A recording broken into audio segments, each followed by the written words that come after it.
there and welcome back to the second video on my Christmas stamper stack online today. It's Saturday the 29th of July. Yes, it's July and we're making Christmas cards. But this is the first Christmas crafting I've done this year, and I could not resist doing Christmas crafts when I saw these gorgeous one-horse open sleigh papers from Stampin Up. My name is Julie Sutcliffe and I'm an independent Stampin Up demonstrator in the UK. And everything you see that I'm using can be ordered from my online store. There's a link in the video description. So in the first video that was a live, what I'm doing today is I'm doing some lives and I'm doing some pre-records. So this was the first card that we made. Now I am only making one of each design, but my customers who have taken part in this class have the products to be able to make 4 of each. I'm going to call them cards 1, 2, 3, 4, 5 and 6, even though customers will be making up to 24 cards if they want to. So this was card 1. Really simple cards today because the papers do most of the work for us. And when you're making duplicate cards, you want to keep it really simple. So ladies, in my kits that I sent out, I mentioned you have 2 sheets of the thick basic white. I'm only using one because I'm only making 1 card, but you will need, if you're making all 4, you will need both sheets of that for your base. You don't need any white for the insert because it's already going to be white on the insert. And I need to grab my papers, which I haven't grabbed, and we are going to be using this gorgeous design, which reminds me a little bit of the Wham video last Christmas. And it does seem a shame to cut this down, I do realise. And I was thinking, oh, I don't know where to cut this. I still want most of the house to be on there. So I just sort of played it by ear and I ended up cutting some of the trees off. Okay, so the first thing is we're going to prepare our card base. We're going to pop this in portrait, which is vertical. I always score first, so we're going to score at 10.5 centimeters, and we're going to flip this and we're going to cut at 14.8. Now I only need one of these because I'm only making 1. You will need, if you're doing all 4, if you're a quick crafter, I would do all 4. If you're medium, I would do 2. You will need to do this again on another piece. So score at 10.5 and then cut at 14.8. We're going to keep our trimmer out because we are going to cut this down. Now, the first thing I did was I cut part of the tree off. Now, this is a bit trial and error. I'm just looking.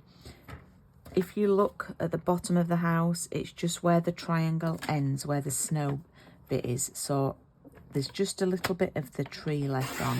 So I'm going to cut, that's about right. I'm going to cut to there. So we've cut that tree off, but we can use that, and we're going to use that for the inside of some of the cards. And then we're going to flip this and we're going to cut it at 10 centimeters. And again, we're left with that.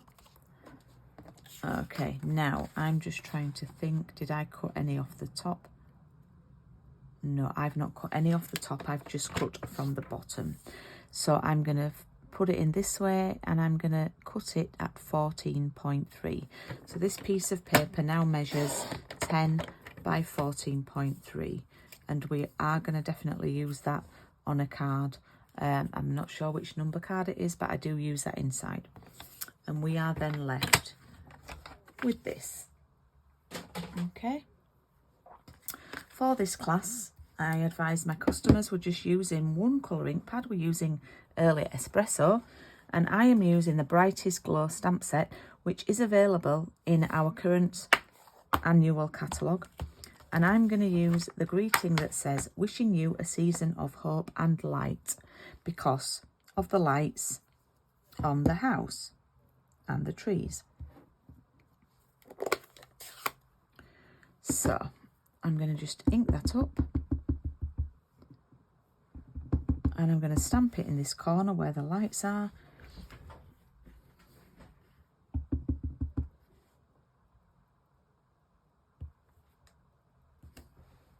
we go. This is the point where I always get ink on my fingers, and I have. And then I end up getting them ink on the cards. Do you know, I should have some, I used to have some hand sanitizer in my craft room. So I've tried to make sure that that's not going to come off on the card. And then all we're going to do to finish this card, I'm going to take my Stampin' Seal, which is my tape runner. I'm actually loving using this.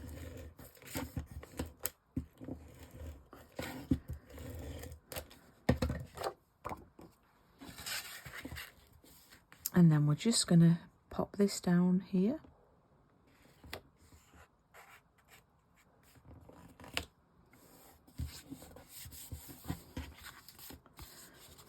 And there is our Christmas card.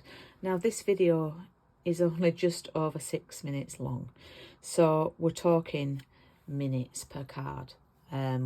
It's a 5-minute card, if that. So I'm sure you can get all of these cards made in the allocated time. Okay, so I am allocating, which I mentioned on my live video, I'm putting a video up or going live every 45 minutes, okay? So if all went to plan, this one would have gone, the video would have gone up at 10:45. Okay, so the next one will be at 11:30. Okay, and I'm going to be live on that one at 11:30. Okay, I think I am anyway. If not, if I change my mind and something happens at home, then I should be all right to be live on that one at 11:30. And I will see you at 11:30. See you then. Bye.